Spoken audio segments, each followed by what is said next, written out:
I was born in Detroit, Michigan. My parents are from Uganda.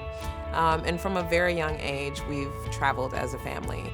Growing up, whether it was Jamaica, Uganda, London, Minneapolis, Chicago, we always traveled in the summer. So for me, travel was so much a part of my life. And so by the time I decided I wanted to be the first to do it, I had already visited 60 countries. After I graduated from college, I started working for a pharmaceutical company and was not very happy. So I left that job and I decided to move to Japan to teach English for 1 year. And while I was living abroad, I just decided, hey, why don't I stay abroad instead of going back to the US? February 2009, I left Japan and I traveled for about 8 months.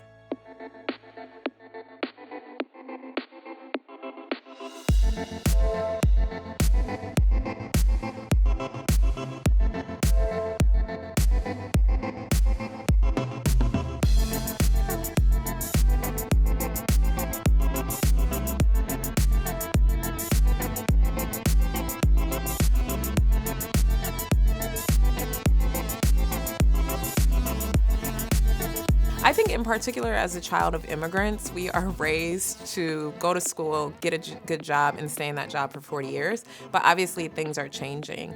And it was great. I actually did love the job, but at the end of the day, I just wasn't fulfilled. The first challenge was that when I started, I was already at 60 countries on 6 continents. So that means now I'm playing this game of pickup. But I definitely, when I travel, I try to travel between 4 to 6 weeks and do as many countries as possible in a single region. The other thing about logistics is visas. This is a challenge, but I call myself the visa whisperer because I've had very good luck going into embassies and coming out with visas the same day, generally within an hour. I think all of the knowledge that I've gained from working at the UN, from studying at the London School of Economics, and just from traveling so extensively, I've sort of learned how to navigate it.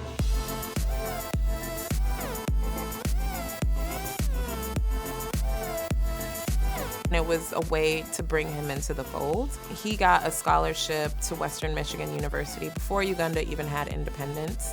And if it wasn't for him having that opportunity, me and my sisters wouldn't have been born in the US, and I certainly would not be doing what I'm doing now. So that's a way to honor him as part of this journey.